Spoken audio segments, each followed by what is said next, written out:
Hi y'all, I'm Breezy from Breezy Von Breezy. I am a vintage clothing seller and I wanted to show you guys a little haul that I got today, which is comprised mostly of vintage lingerie, but I have a couple bolo pieces in there and some other surprises. I'm going to talk about why I picked up these pieces, why they're selling, and what to look out for, and also how I identify that they were vintage. So the first piece I'm going to start with is a bolo piece, and it's actually a men's piece. I don't pick up a lot of men's, but I knew this is a bolo piece. It's Woolrich, and it's a hunting field jacket from the 60s. You can tell, this is the old Woolrich label, but you can tell because the ear is squared off. That means 1960s. If it's rounded, I think it's 70s, but maybe it's 50s, but I know that the squared off is 60s. This is fleece lined wool plaid, and these are listed and selling as low as 85, but up to like 175. I did see one rando on Etsy for $6.75. I wasn't sure what that was about, but mostly in like the 150 range. So that is definitely a bolo piece. I'll hold it up one more time for you guys to see in case it catches your eye. And then the label one more time for you guys. That's that old Woolrich label. And when you see those old Woolrich pieces in general, it's worth just looking up to seeing if it is a bolo piece, because a lot of them are. All right, I'm gonna start getting into the vintage now. I don't do a lot of half slips. This is a half slip, but I picked this one up. And let's see if you can hear this. That noise is like taffeta. I find that taffeta slips seem to sell better. I'm not 100 on what that's about. It might be a rockabilly thing for wearing in costume like contests and stuff. But also this had this cool eyelet trim and the slit in the back, which made it a little bit more special of a piece. If someone is doing like a peekaboo slip, that's nice to come on out from under their hem. These typically, depending on the brand, they're not gonna sell for a ton. I would say maybe like 15 to 30, depending on the brand, unless you have a really stellar brand. This is seam proof, and it is an older brand. Seam proof. Oh, I also picked this up because it's an extra large. Any vintage lingerie in large and especially plus sizes sells really well. Both to curvilicious women and I think often to men who enjoy wearing vintage lingerie. So that's a good market. Signs that this was older. The fact that it was a taffeta slip kind of gave me a hint. The seam proof I knew as an older brand. Also that font looks older. It's made in the USA, which can be a sign that something is older. It's made of Dacron polyester. When you are seeing polyester, and I think it also says Antron 3, when you are seeing polyester specifically named and copyrighted like that, that is a sign of a vintage piece, because they stopped doing that, I want to say, I don't really know. I want to say in the 70s, but I could be incorrect about that, but it's certainly a sign of vintage. This is also a pinked edge. Pinked edges are often found in like 1950s, 1960s pieces. This piece is probably 1950s. I would think maybe 1960s. Next up is a Gilead, I think, nightgown, like longer nightgown. I haven't 100% dated this, but I do think it's in the 70s. These longer nightgowns I do well with. I tend to sell them between $35 and $65, depending. This one to me will be maybe more like $35, $45. The signs that it was vintage, let me see. I do know of the brand Gilead, Gilead, and so that was a tip off to me right away that it was, there's the label, that it was vintage. I'm trying to see if it has anything else going on in here that is a sign. It's made in the USA. It does have serged edges. This is serged. Let's see if you guys can see that. Can you see that? That's serged, and that is a sign that it's maybe later, like 70s. You're gonna see more hand-finished hems and things in the 60s and the 50s earlier.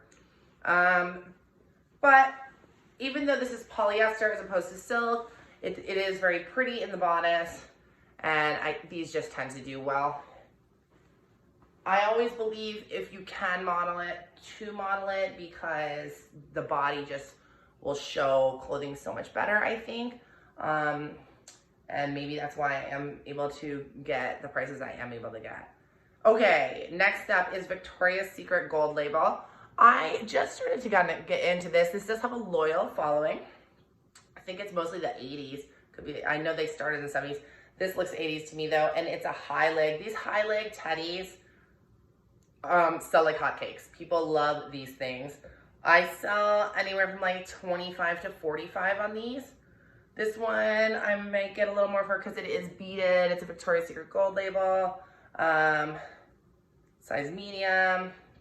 They're really cute, and they have these snap crotches, which I appreciate because, come on, I cannot be the only girl who's been in the bathroom like in a bodysuit, and then you have to get like Aki naked, although I don't suppose you'd be wearing this out in public, although maybe you would. So, the next piece up is Tosca Lingerie, which I believe, if I remember correctly, this is a 70s and 80s brand. They have like super cute stuff. It's not like super high end, but very, very cute. This is a size large, which is also good. Like I said, larger sizes do sell better for me in lingerie. And it's a high leg teddy with a snap crotch. Super cute. In that delicate little pink and the 80s number. I don't expect that to sit long.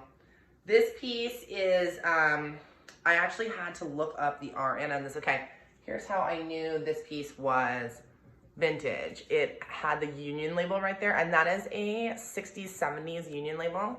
I believe that this is 70s because it's saying it's 100% nylon, and it doesn't have a copyrighted nylon like Dacron, Antron, leading me to believe that it's a 70s piece as opposed to a 60s piece. I'm trying to think what else was lending me that. I mean, it looks a little, it could go either way for me. It does look more 70s to me, to be frank. But anyway, it's a cute little romper, 100% nylon. These also do really well for me, don't sit long. I tend to sell them around the same price as those teddies probably. I really like the Cinderella blue of this. There was no label, so how I figured that out, the RN was there, which is right there. And I went to the RN database and just punched the RN in, and it was, I wrote this down, but I can't remember. It was like Brindhart's Lingerie or something like that. Start with a B, kind of a German sounding name. But if you do have an RN and you don't have a name, you can always look it up with the RN database, which is helpful, or if a tag's been removed. This next piece I would not have typically picked up because it's very plain in a way. It's a nude full slip, but it's a size 42. So that is a plus size, and plus sizes do incredibly well in vintage lingerie. Also, this is Vanity Fair, Vanity Fair certainly has a following with vintage lingerie. This particular Vanity Fair is 1960s, and it's also made with DuPont nylon, which was another clue. I'm trying to think if there was any other clues in here about the, no, it's not hand fit. I thought it, well, yeah, it's hand finished hems. So that's another clue that it's probably 1960s. Okay. This happens to be another Victoria's Secret gold label piece. It's a bustier with garters. Bustiers do incredibly well for me. Of course, I do the best with 1950s bustiers. Those are really highly sought after, but bustiers in general, people enjoy.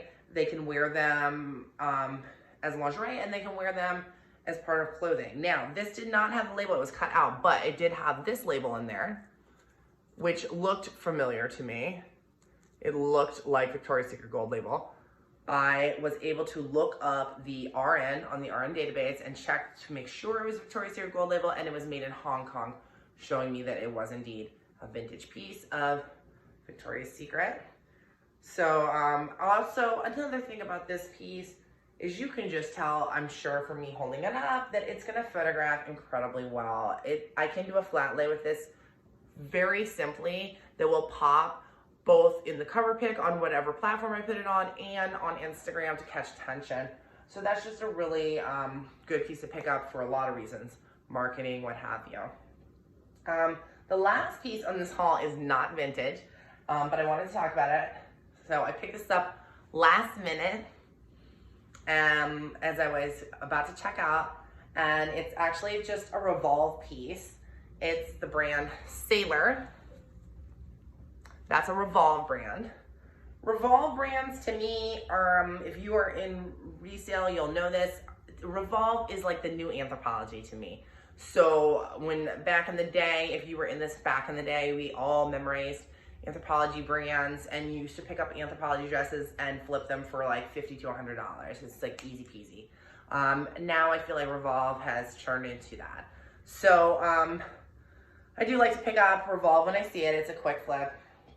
But the biggest reason that I still will pick up a little bit of non-vintage is because I do like to put out about 10 to 20% non-vintage.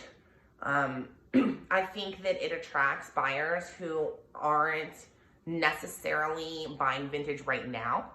If you put in brands like boho brands like Free People, or vintage-like brands like ModCloth, some of the pinup brands, even the Revolve brands who are attracting like a younger crowd of trendier people, those people might come to your selling platform or your website, see those pieces for sale, but then also see your vintage pieces and say, hey, that's actually super cute and I can see myself in that, and they might be able to come on over to the dark side of vintage, and that's how you kind of hook them in. So I don't know, I would love to finally go full vintage one day, but for right now, I do maintain about 10 to 20% non-vintage. I try to keep it higher end, trendy pieces like Revolve pieces or luxe. Excuse me, I think I'm cold. Because I like to keep my average sale price high. But it does help to generate traffic and keep things moving. I did try for a while to do all vintage, and I did notice that I slowed in sales, but that was also more when I was transitioning over. So you never know if I went all vintage, if it could work today. Another question I think that is gonna come up, so I'm gonna just go ahead and answer it. People ask me a lot where I find my vintage, and truthfully, the answer is all over the place. This haul did in fact come from a thrift store that was nearby. I am certainly not opposed to going to thrifts. I want to save pieces from landfills, and I want to find the vintage. I really do love vintage. I feel like it's kind of a piece of art, and I want to discover it, save it, and bring it to someone who's gonna love it as much as I do. So I do thrifts, but I mostly do estate sales for me. I will also go to flea markets, certainly, especially vintage flea markets, yard sales, swaps, really anything where there might be some vintage clothing. I will roll up and be like, hey, it's me, I'm here for the vintage. So sometimes with my toddler, like on my back. So I will roll up to any place I think has vintage and try to search for it. I've also made some connections with estate sales owners, estate sale companies, so that they sometimes call me when they have leftover stock. I go over and look through it that way. People find me on Instagram sometimes, and maybe it's like their mom's piece. They love it, but they can't fit it in, and they donate it to me. That happens occasionally, which is I'm like so grateful for. The other places I find vintage. Oh, that was the other thing I was gonna say. I will travel for vintage, and I'm very blessed. I have a lot within an hour's distance of me, a lot within 15 minutes from me. I have a lot of vintage in my area, but I certainly often travel an hour, hour and a half, 2 hours, and I will travel further. Every time I'm on vacation, anywhere, I will look. I look before I go on vacation to see what the vintage scene is there, what the vintage stores are there any vintage fleas, like just the whole shebang. So I really do travel for my vintage, and maybe that's why I find so much, because I'm going all over for it. But I just say, like, keep your eyes open, keep your ears to the ground, and keep searching. It's out there and you can find it. All right, well, thanks for listening today, guys. This is my first ever YouTube video. Some of you, I guess, follow me on Instagram. I'm Breezy Von Breezy. But this is my first, like, delving into the world of YouTube. So I hope you guys liked it. And I hope that there will be more to come. So keep tuned.